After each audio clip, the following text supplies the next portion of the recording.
Hi everyone and welcome back. I'm sure all of us are aware that sin can creep into our lives, and usually it comes through relationships. The people we work with, the people in the church, in our families, marriages and so on.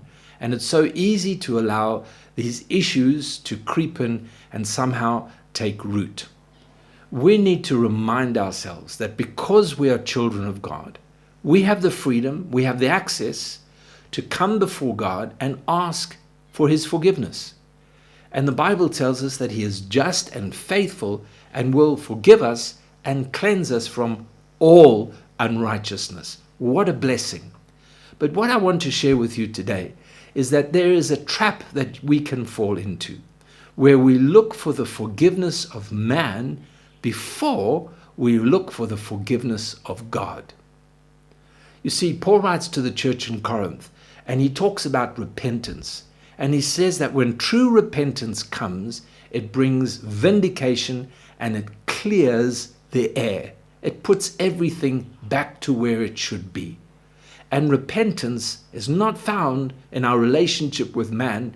It starts and must begin in our relationship with the Father. Hebrews 11 verse 6 says, without faith it is impossible to please God, for he who comes to God must believe that He is, and is a rewarder of those who diligently seek Him.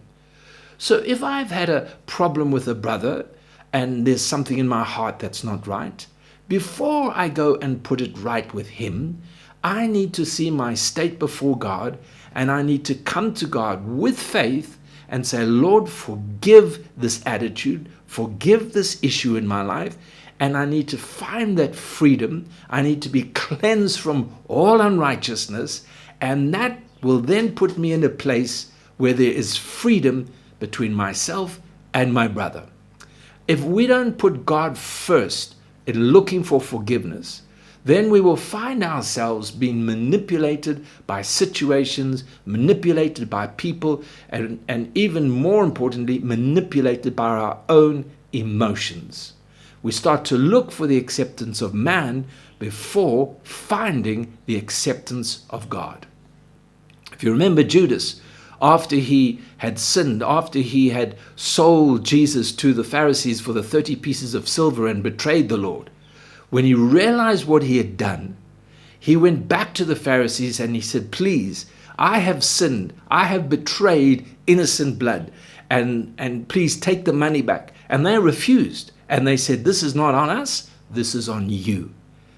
That's the problem. When we start to find or look for the forgiveness of man, we will never find the freedom. So forgiveness is found in God.